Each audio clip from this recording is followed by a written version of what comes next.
حبیبی یا رسول اللہ تیرے دشمن جلتے رہیں گے، تیرے دشمن جلتے رہیں گے، جل کر مرتے رہیں گے، جل جل کر مرتے رہیں گے، ہم صدا پڑھتے رہیں گے، ہم صدا پڑھتے رہیں گے، یا نبی سلام علیکہ، یا رسول سلام علیکہ۔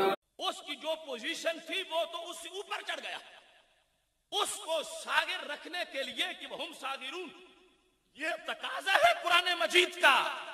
اگر وہ ایسا جرم کرتا ہے، اس جرم پر شرعی حد جو قتل کی ہے وہ مرتب ہوگی، تو پھر وہ ہم ساغرون کے تقاضے پورے ہوں گے۔ جو اکڑ کے چلے، توہین کرے اور اسے کچھ نہ سمجھے اور ایسا کرتا پھرے اور ایسی جو ہے وہ روش پیدا ہو جائے، تو پھر ہم ساغرون کا تقاضا ہی پورا نہیں ہوتا۔ اس واسطے قرآن مجید کی نصوص قطعیہ ان کو پیش نظر رکھتے ہوئے ہمیں یہ اپنے ایمان کو ہر چیز پہ مقدم رکھنا ہے اور اللہ تعالیٰ کے اس حکم کی طرف مزید متوجہ ہونا ہے۔ سورہ احزاب کے اندر اللہ کا فرمان ہے، آیت نمبر 57، ان الذین یؤذون اللہ ورسولہ لعنہم اللہ فی الدنیا والآخرہ واعد لہم عذابا مہینا۔ بے شک وہ لوگ جو اذیت دیتے ہیں اللہ کو اور اللہ کے رسول صلی اللہ علیہ وسلم کو، لعنہم اللہ، اللہ نے ان پر لعنت کی ہے، فی الدنیا والآخرہ، دنیا میں بھی اور آخرت میں بھی، واعد لہم عذابا مہینا، اور رب نے ان کے لیے مہین عذاب تیار کیا ہے۔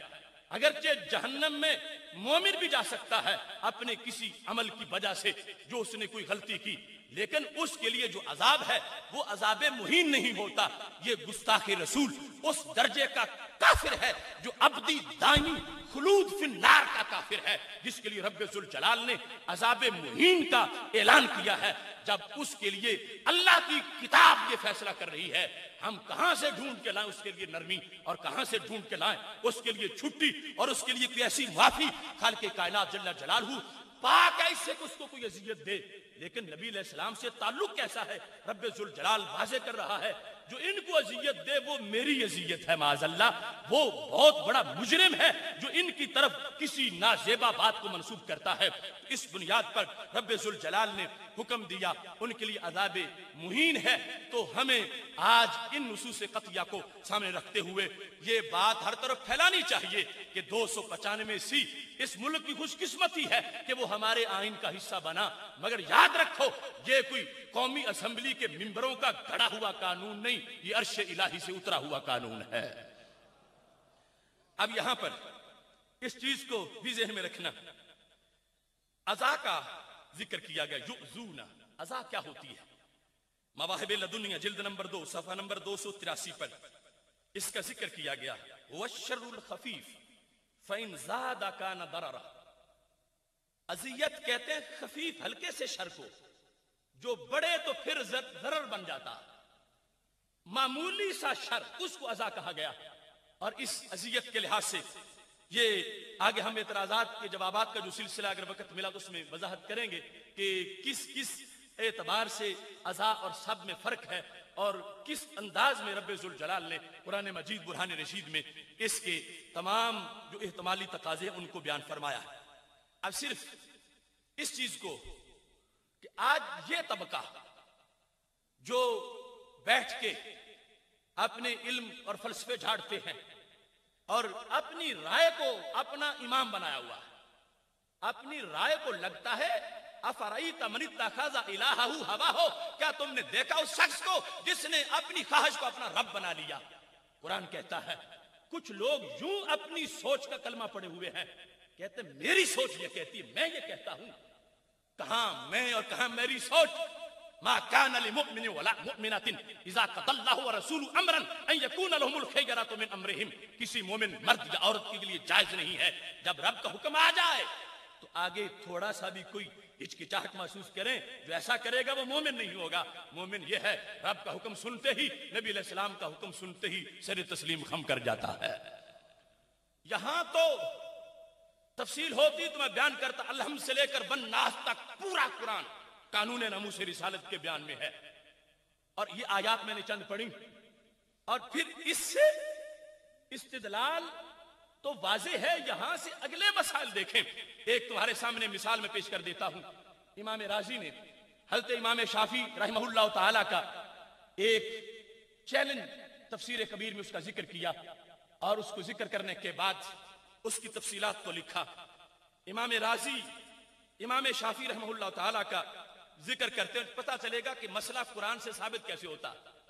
آج جن کو وضو کا طریقہ نہیں آتا وہ مجتہد بنے بیٹھے ہیں، جہاں بدلنے کا وہ بھی گمان رکھتے ہیں، جو گھر کے نقشے میں پہلے دکان رکھتے ہیں. آج وہ چاہتے ہیں کہ ہم قرآن کا سب کچھ بیان کریں اور ہمیں ہماری سوچ کا اعتراف کر لیا جائے.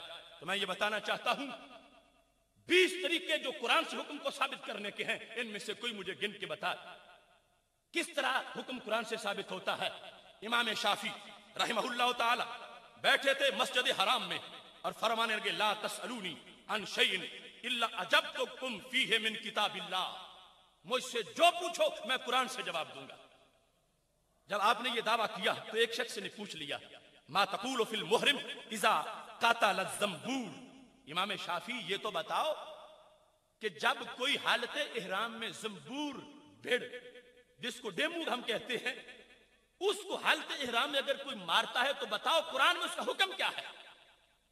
تو امام شافعی رحمۃ اللہ علیہ فوراً بولے. یہ میرے پاس تفسیر کبیر کی جلد نمبر 6 صفحہ نمبر 227 ہے. امام شافعی رحمۃ اللہ علیہ نے جواب دیا لا شیء علیہ، اس پہ کوئی حرج نہیں، کوئی دم وغیرہ نہیں پڑے گا، کوئی کفارہ نہیں ہوگا، یہ اس کی کوئی غلطی شمار نہیں ہوگی. اگر وہ اس کو مارتا ہے حالت احرام میں تو لوگوں نے کہا اب دلیل قرآن سے بیان کرو. آج کے یہ عقل کے اندھے، ان کو دیکھنا چاہیے اتنے بڑے قد کے اماموں کا طریقہ کیا ہے قرآن سے استدلال کرنے کا. اب امام شافعی کا دعویٰ ہے میں ثابت کرتا ہوں قرآن سے کہ حالت احرام میں اگر کسی نے زنبور کو مارا تو اس پر کوئی حرج نہیں ہے. تو طریقہ کیا تھا امام شافعی رحمۃ اللہ علیہ کا؟ پوچھا گیا این ھذا فی کتاب اللہ، امام بتاؤ قرآن میں یہ کہاں ہے؟ فرمایا قال اللہ تعالی وما آتاکم الرسول فخذوہ وما نہاکم عنہ فانتہوا. یہ رب کا فرمان ہے کہ میرے نبی جو دیں وہ لے لو، جس سے روکے اس سے رک جاؤ. یہ آیت قرآن مجید کی پڑھی اور اس کے بعد فرما سرکار نے کیا دیا ہے ہمیں، کیا مقام ہے امام شافعی رحمۃ اللہ علیہ کی استدلال کا. کہتے ہیں ہمارے نبی علیہ السلام نے فرمایا علیکم بسنتی و سنت الخلفاء الراشدین، تجھ پر میری سنت بھی ہے اور میرے خلفاء کی سنت بھی لازم ہے. قرآن سے سند ملی نبی علیہ السلام کے قول کو، اور نبی علیہ السلام کے فرمان سے سند ملی خلفاء راشدین کے قول کو کہ سرکار فرما گئے ہیں کہ جو میرے خلفاء کہیں تم پر میری سنت بھی لازم ہے اور میرے خلفاء کی سنت بھی لازم ہے. یہ فرمانے کے بعد کیا فرمایا؟ سند بیان کی، اور سند حضرت سیدنا عمر رضی اللہ تعالیٰ عنہ تک پہنچی. فرمایا قال عمر للمحرم قتل الزنبور. حضرت عمر رضی اللہ تعالیٰ عنہ سے جب یہ مسئلہ پوچھا گیا تھا حالت احرام میں اگر کوئی زنبور بھیڑ ڈیمو کو مارتا ہے تو کیا ہوگا، تو کہا حضرت عمر نے کہا تھا لا شیء علیہ، اس پہ کچھ لازم نہیں آتا. تو کہا لوگوں میں نے قرآن سے ثابت کر دیا، ہر چیز قرآن میں موجود ہے. طریقہ استدلال کا ہونا چاہیے، مگر کوئی فکری آوارہ گرد استدلال نہیں کر سکتا. ہر سینہ نشیمن نہیں جبریل امی کا، ہر فکر نہیں طائر فردوس کی سیاد، گو فکر خدا داد سے روشن ہے زمانہ، آزادی افکار ہے ابلیس کی ایجاد. یہ اس کا طریقہ تھا، رب کے حکم کے مقابلے میں اپنا قیاس پیش کر رہا تھا، اپنی سوچ پیش کر رہا تھا.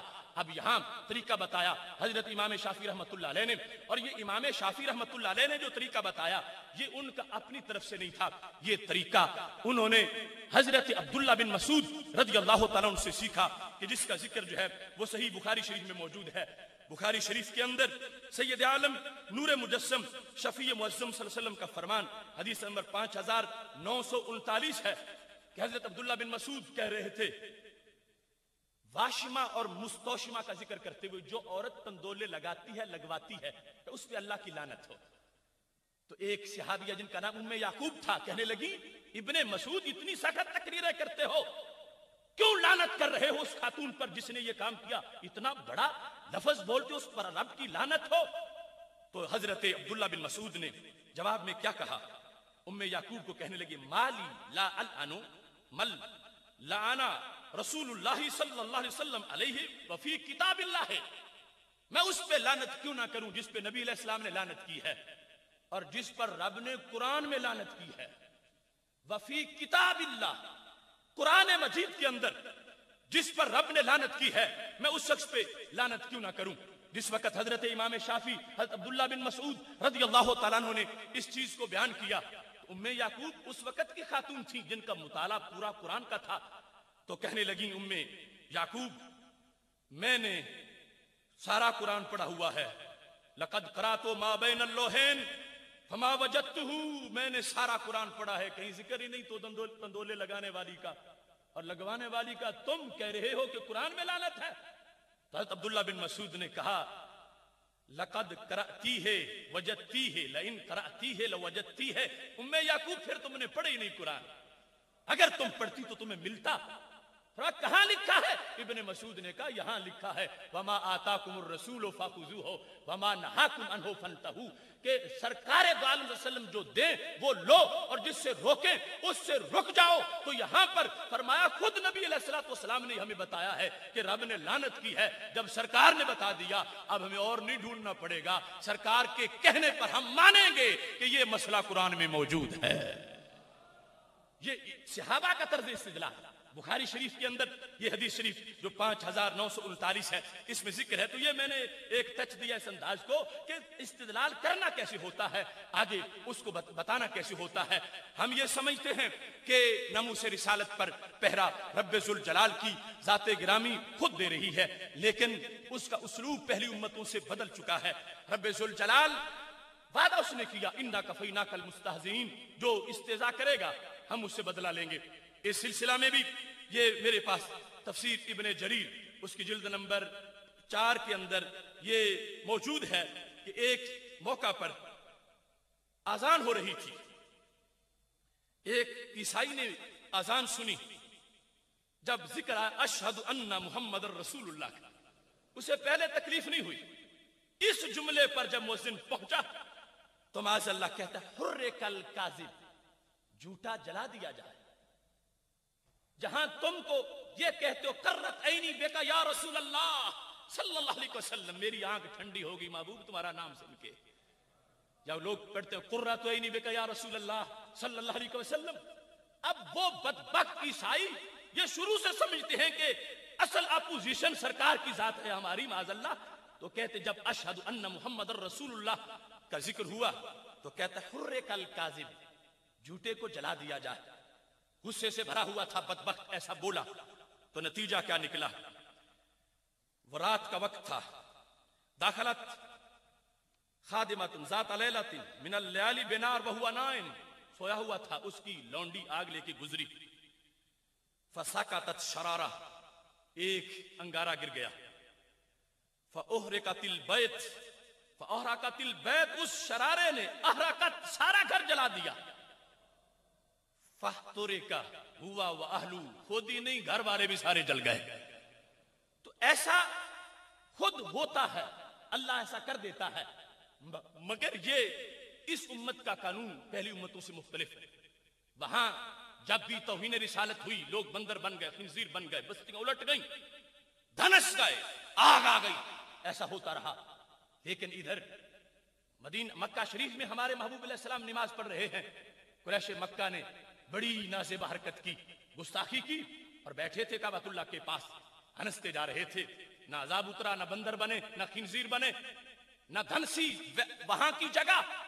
تو کیا اللہ کی قدرت میں کوئی کمی آ گئی تھی؟ نہیں، اس کی قدرتیں پہلے بھی کامل تھیں، اس وقت بھی کامل تھیں، آج بھی کامل ہیں۔ وہ کن کہتا سارے بندر بن جاتے، مگر ایسا نہیں ہوا۔ کیوں؟ فرق واضح کر دیا۔ پہلا زمانہ اور تھا جب اس سٹیج تک نہیں پہنچا تھا کہ خود بدلہ لے سکے، وہاں پر عذاب لوگوں کا معاون بنایا جاتا تھا۔ اس امت میں اتنا ایڈوانس ہو چکا ہے جہاں عذاب کو ساتھ اسسٹنٹ بنانے کی ضرورت نہیں، عشق خود ہی بدلہ لینا جانتا ہے۔ عشق نے بدلے لیے، اللہ نے فرمایا ان کے ہاتھوں سے میں عذاب دلواؤں گا تاکہ سینے بھی تو ٹھنڈے ہوں جب ان کو قتل کرے۔ ان کے ہاتھوں سے عذاب کی آیت اتار دی۔ یہ ایک نئی اصطلاح تھی بظاہر، ہاتھوں سے عذاب۔ اور چشم فلک نے دیکھا، بخاری شریف میں موجود ہے، وہی جو ہنس ہنس کے گر رہے تھے اپنی اس توہین کی وجہ سے جو سرکار دو عالم وسلم کے ساتھ انہوں نے نازیبہ حرکت کی تھی، بدر کے کنویں میں نیچے اونچے جوڑے صحابہ نے ان کے سر کاٹ کر جب کنویں میں پھینکا تو قدرت کا فیصلہ مسکرا رہا تھا۔ پہلی امتوں کے لیے جب ایسا وقت آتا تھا، عذاب اترتا تھا، پھر موذی مرتے تھے۔ اس امت کی شان ہے، یہاں عذاب اور نہیں بھی آئے گا، سرکار کے غلام خود ہی عذاب بن کے گر جائیں گے، عذاب دیں گے، ہاتھوں سے فیصلہ کر لیں گے، بدلہ لے لیں گے۔ اس امت کی سرداری اور سیادت کی دلیل یہ ہے کہ رب ذوالجلال نے طاقت ہوتے ہوئے، قدرت ہوتے ہوئے کہ خود بدلہ لے لے۔ اللہ نے ڈیوٹی ان کی لگا دی ہے، کفینا کا نبی، ہم تمہارے لیے کافی ہیں۔ اور کافی کیسے ہیں؟ فرمایا ہم تمہارے غلاموں کے دلوں میں باتیں ڈالتے جائیں گے اور وہ یہ کام کر کے دکھاتے جائیں گے۔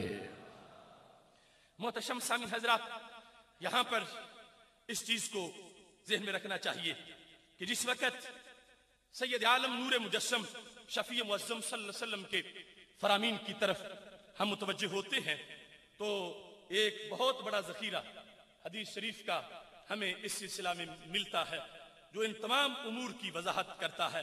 میں اختصار سے چند احادیث آپ کے سامنے پیش کروں گا اور اس سے اس بات کو واضح کروں گا کہ سید عالم نور مجسم شفیع معظم صلی اللہ علیہ وسلم نے خود اپنی ناموس کے لحاظ سے جو ہمیں حکم دیا، جو فیصلے سنائے، وہ فیصلے کتنے عظیم ہیں اور ان میں سے ہر ایک امر جو ہے وہ کس انداز میں ہماری آج رہنمائی کرتا نظر آ رہا ہے۔ بخاری شریف کے مختلف ابواب اس پر گواہی دیتے ہیں اور ان میں سے بطور خاص یہ سلسلہ رسول اللہ صلی اللہ علیہ وسلم کے عاشقوں کے امتحان کا اس وقت سے جاری ہے جب سے شر کرنے والے شر پھیلا رہے ہیں۔ اس وقت سے ہی رسول اللہ صلی اللہ علیہ وسلم کے غلام اپنی ڈیوٹی پوری کرتے نظر آ رہے ہیں۔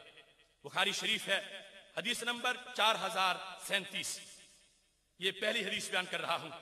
حضرت جابر بن عبداللہ رضی اللہ تعالیٰ عنہ اس کی روایت کرتے ہیں اور اس حدیث شریف کے اندر بعض لفظ موجود ہیں۔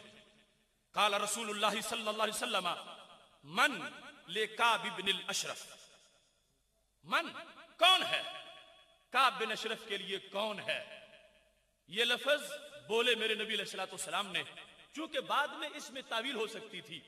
کوئی کہتا کہ سرکار دو عالم صلی اللہ علیہ وسلم نے فرمایا تھا کون ہے جو اس کو تھپڑ مارے، یا کون ہے جو اس کو گالی دے، کون ہے جو اس کو قید میں ڈالے، یا کون ہے جو اس کو قتل کرے، کئی ترجمے ہو سکتے تھے۔ اس بنیاد پر حضرت محمد بن مسلمہ رضی اللہ تعالی عنہ نے ابہام دور کروا لیا ہماری رہنمائی کے لیے۔ قال یا رسول اللہ صلی اللہ علیہ وسلم اتحب ان اقتلہ، آپ نے جو فرمایا ہے کہ کون ہے کعب بن اشرف کے لیے، کیا آپ کے یہ جملے کا مطلب یہ ہے کہ میں اس کا سر اتاروں؟ کیا آپ کو اس کا قتل پسند ہے؟ یہ فرما کے کہ کون ہے اس کے لیے، اس کو مروانے کی محبوب کیا دعوت دے رہے ہو؟ تو نبی علیہ الصلوۃ والسلام نے فرمایا نام، ہاں میں کہہ رہا ہوں کون ہے جا کے اس کا سر اتارے۔ اب یہ صحیح بخاری شریف ہے، متعدد جگہ پہ حدیث شریف موجود ہے، سیاہ میں بار بار آئی ہے، درجنوں کتابوں کے اندر اس کے حوالہ جات موجود ہیں۔ یہ فرمان ہے میرے نبی علیہ السلام کا، اور وہ لوگ بھی توجہ کریں کہ جو اپنے علمی یتیم ہونے کی وجہ سے کہتے ہیں وہ تو وما ارسلناک الا رحمۃ للعالمین ہے، اور ان کے اس وصف کو سامنے رکھو اور گستاخوں کو چھوڑتے جاؤ۔ اس کی پوری وضاحت تو بعد میں آئے گی۔ ہمارا یقین ہے وہ رحمت ہے سارے جہانوں کے لیے، اور جب گستاخوں کو مرواتے ہیں تو یہ بھی رحمت ہی ہوتی ہے، کونین پر رحمت ہوتی ہے۔ خود فرمایا کون ہے، خود فرمایا کون ہے جو اس کا سر اتار کے آئے۔ اس بات پر حضرت محمد بن مسلمہ رضی اللہ تعالیٰ عنہ تیار ہو گئے اور انہوں نے جا کر اس کا سر اتارا۔ وہ تفصیل بڑی لمبی ہے، حالانکہ وہ ذمی تھا پھر بھی اس کا قتل کیا۔ اور یہاں پر بطور خاص سارے مباحث میں یہ بات موجود ہے، اور بالخصوص اس کی وضاحت کے اندر مواہب لدنیا میں بھی یہ تفصیل پوری لکھی گئی. اور اس کے ساتھ ساتھ قاضی ایاز نے شفا کے اندر یہ بحث کی کہ اس کا جرم شرک نہیں تھا. اگر جرم شرک ہوتا تو مشرک اور بھی بڑے تھے. غیلاتن مارا گیا, غیلا کے ساتھ اس کو ہنگامی طور پر جھانسا دے کے مار دیا گیا. یہ قتل سرکار دو عالم صلی اللہ علیہ وسلم نے خود کروایا. اور اس میں سید عالم نور مجسم شفیع معظم صلی اللہ علیہ وسلم نے جو اس کو قتل کروایا ہے, اس میں لفظ امر بھی موجود ہے, آرڈر موجود ہے. بیس اس کا کفر نہیں تھا, بیس اس کا شرک نہیں تھا, بیس اس کا گالی دینا تھا. اس گالی کی بنیاد پر اس کو قتل کیا گیا ہے.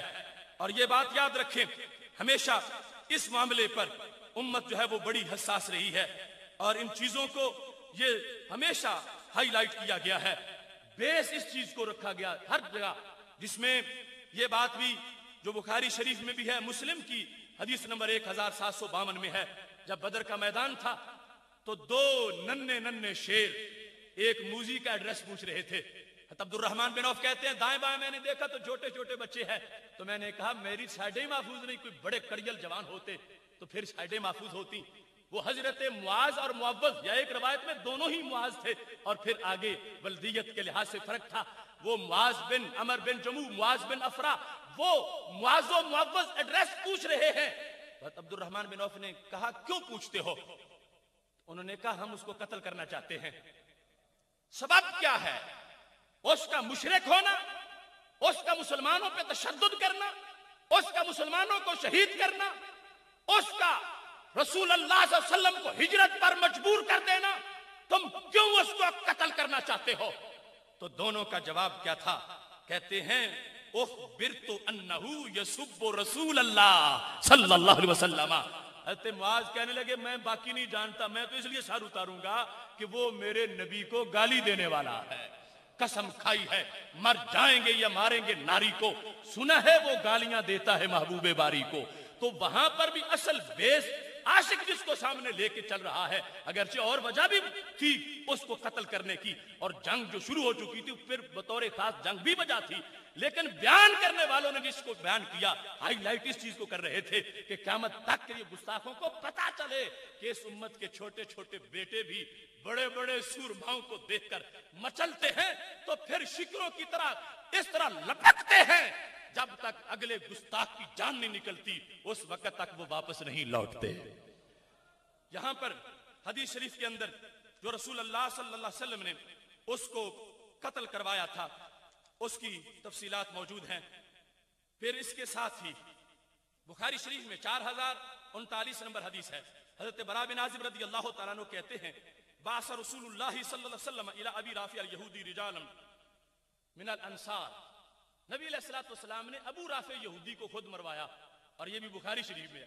نمبر حدیث کا میں پڑھ رہا ہوں 4039. اب اس کو جو مروایا تو جرم کیا تھا؟ جرم اس کا یہودی ہونا ہوتا تو باقی یہودیوں کو بھی مروا دیتے. جرم اس کا کفر ہوتا تو باقی کفار کو بھی یوں مرواتے. جیسے رات کا وقت تھا, وہ قلعے میں اپنے قلعے کی جو سینٹرل جگہ تھی وہاں پہ سو رہا تھا. اس دوران اس کو حضرت عبداللہ بن عتیق رضی اللہ تعالی عنہ نے واصل جہنم کر دیا. تو سرکار نے بھیجا, سرکار نے مروایا. اور جرم کیا تھا؟ جس وقت یہ پوچھا گیا سید عالم نور مجسم شفیع معظم صلی اللہ علیہ وسلم نے اس کا جرم بھی یہی بیان کیا, یؤذی اللہ و رسولہ, وہ اللہ کو اذیت پہنچاتا ہے, وہ رسول اللہ صلی اللہ علیہ وسلم کو اذیت پہنچانے والا ہے, اس واسطے اس کو نہیں چھوڑا جائے گا. اب ان فرامین کو کیسے ہم پس پوچھ ڈال سکتے ہیں؟ معاذ اللہ, سرکار نے بھیجا ہے, اور صرف بھیجا ہی نہیں, پھر آپ نے نگرانی بھی کی ہے. اس رات کو چاندنی رات تھی جب عبداللہ بن عتیق نیچے اتر رہے تھے, سمجھ رہے تھے کہ سیڑھی ہے, مگر وہ چھت سمجھ رہے تھے اور چھت نہیں تھی. گرے, پنڈلی ٹوٹ گئی. اس شیر نے اپنی چادر سے پنڈلی باندھی. واپس پہنچے تو نبی علیہ الصلوۃ والسلام سے درخواست کی. محبوب نے ہاتھ پھیرا, کہتے ہیں انگلی وہ پنڈلی یوں ٹھیک ہو گئی جیسے کبھی اس کو کچھ ہوا ہی نہیں. اس سلسلہ میں حدیث نمبر 3 مستدرک للحاکم جلد نمبر 5 صفحہ نمبر 506, اس کے اندر یہ حدیث شریف موجود ہے. سید عالم نور مجسم شفیع معظم صلی اللہ علیہ وسلم کے صحابہ کا نقطہ نظر اور اس کا تفصیل کے ساتھ جو بیان ہے وہ متعدد کتابوں کے اندر ہے. لیکن یہاں پر امام حاکم نے پورا باب یہ بنایا حکایت ام ولد لرجل کانت تشتم النبی صلی اللہ علیہ وسلم فقاتلها مولاہ، ایک لونڈی اس نے گالی دی ہمارے نبی علیہ الصلوۃ والسلام کو، تو اس کے مالک نے اس کو قتل کر دیا، کوئی رجوع نہیں کیا، سرکار خود موجود ہیں، آپ کی عدالت سے بڑی عدالت کس کی ہو سکتی ہے؟ پوچھنا چاہیے تھا محبوب وہ بک بک کرتی ہے کیا اسے ماروں یا چھوڑ دوں؟ نہیں پوچھا، نہیں، کام کر کے آئے ہیں۔ تو سرکار دو عالم صلی اللہ علیہ وسلم نے فیصلہ سنا دیا، نہ تم مجرم نہیں، اللہ نے تم عزتوں کے تاج عطا فرمائے ہیں۔ یہ دیکھو میرے سامنے وہ حدیث شریف موجود ہے، حضرت عبداللہ بن عباس اس کی روایت کرتے ہیں، کانت ام ولد لرجل کان لہ منہا ابنان، اس سے اولاد بھی تھی، 2 بچے تھے لڑکے، کیسے؟ مثل اللؤلؤتین، نگینوں جیسے خوبصورت تھے، وہ ان کی ماں تھی، تو پیار تو تھا بچوں کی وجہ سے اس کے ساتھ، مگر وہ پیار نہیں تھا جو ماہ مدینہ سے پیار تھا۔ اب جس وقت اس نے گالی دی، اس نے روکا، وہ پھر بولی، فما صبر ان قام الی مقبل فوضعها فی بطنها، خنجر پکڑا اس کے پیٹ پہ رکھا، ثم اتکا علیہا، اوپر بیٹھ گئے خنجر گاڑ کے، اور ہٹے تب جب اس کی جان نکل گئی۔ اب واپس آئے نبی علیہ الصلوۃ والسلام کے پاس، آ کے بتایا کہ میں اس کو مار آیا ہوں، تو سرکار نے آگے سے مطلقاً فرما دیتے پھر بھی بڑی بات تھی، آپ نے گواہی دی، اشہد ان دمہا حدر، میں یہ گواہی دیتا ہوں کہ اس کا خون ضائع چلا گیا، تم پر کوئی قصاص نہیں، کوئی دیت نہیں، کوئی قید نہیں، کوئی جرمانہ نہیں، تم نے جو کیا ٹھیک کیا، تم اس کو مار کے آ گئے ہو، تم نے اچھا کیا، یہ قانون ہے، ہم اس قانون کو مانتے ہیں جو ہمارے نبی علیہ الصلوۃ والسلام نے، جو ایک عاشق کا اپنا فیصلہ تھا، سرکار سے پوچھے نہیں کہ کرنا اس کا کیا ہے، اپنا فیصلہ کر کے پہنچے ہیں، نبی علیہ السلام نے اس پر اپنی شریعت کی مہر لگا دی ہے۔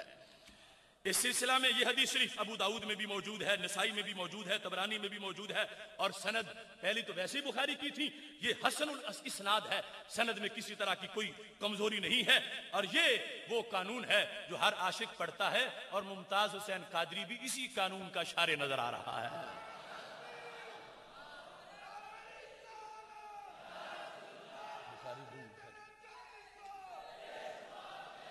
محتشم سامعین حضرات، چونکہ ٹائم تھوڑا ہے، حدیث نمبر 4 بخاری شریف جلد نمبر 3 ہے، اور اس میں نمبر چونکہ سب کے میں بول رہا ہوں 4286 نمبر حدیث شریف کا ہے، کہ جس کے اندر حضرت انس بن مالک رضی اللہ تعالیٰ عنہ یہ بتاتے ہیں کہ جب رسول اللہ صلی اللہ علیہ وسلم مکہ شریف میں فاتحانہ داخل ہوئے، وَعَلَىٰ رَأْسِهِ الْمِغْفَرِ، سر پہ رسول اللہ صلی اللہ علیہ وسلم نے وہ خود پہنا ہوا تھا، اس کو اتارا، اتنے میں ایک شخص آ گیا اور اس نے آ کے کہا، یا رسول اللہ صلی اللہ علیہ وسلم، ابن خطل متعلقم باستار الکعبہ، وہ ابن خطل کعبے کے پردوں میں چھپا ہوا ہے۔ تو نبی علیہ السلام نے فرمایا، دیکھتے کہ اقتل ہو، اس کو قتل کر دو، حرم جہاں خون بہانا جائز ہی نہیں، زمزم اور مقام ابراہیم کے بیچ میں کھڑا کر کے اس کو مارا گیا، صبرن، نصب کر کے باقاعدہ نشان اس پر پکائے گئے۔ حضرت زبیر، حضرت ابو برزہ رضی اللہ تعالیٰ عنہ، 5-6 صحابہ کا ذکر حدیث کی کتابوں میں موجود ہے۔ لگتا ہے اذن ایک ہوا ٹوٹ سارے پڑے کہ اب وقت آ گیا ہے ہم اپنے عشق کو تسکین دے لیں، تو یہ سرکار دو عالم صلی اللہ علیہ وسلم نے اس کو خود قتل کروایا۔ اور یہاں پر بھی یہ بات بڑی وضاحت سے بتانا چاہتا ہوں، چونکہ پڑھنے کا سلیقہ ہو تو پڑھ لیتے ہیں کچھ لوگ، پانی پہ لکھی ہوئی تحریر ہوا